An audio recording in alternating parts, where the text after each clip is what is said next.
я в свое время работал и в ансамбле «Хайтарма», 80-е годы музыкальным руководителем. Затем, уже вернувшись в Крым, мы создали свой ансамбль «Макхам», ансамбль традиционной музыки. Затем я работал на телеканале АТР, и наша программа, где мы исполняли крымско-татарскую традиционную музыку, была очень популярна и любима нашим народом. И, естественно, рядом со мной всегда были музыканты, которые меня поддерживали и у которых я многому научился.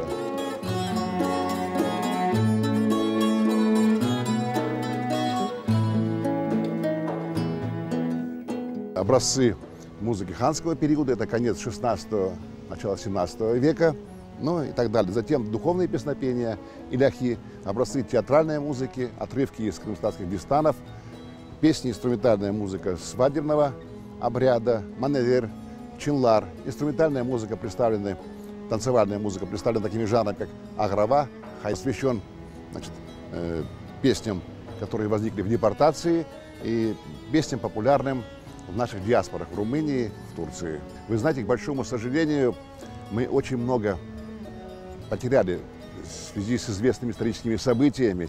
Я должен сказать, что у нас выпали не просто отдельные номера, у нас выпали целые жанры крымско-татарской музыки. И вот в этом сборнике, например, представлен такой жанр, как сасси майсы.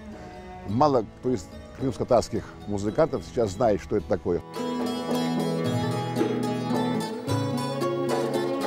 Издание книги – это не очень дешевое удовольствие, мягко говоря. И поэтому, конечно, не обошлось без спонсорской поддержки, за что я безмерно благодарен своему сыну Асану Карикову, который проспонсировал издание этой книги. Огромное спасибо вам.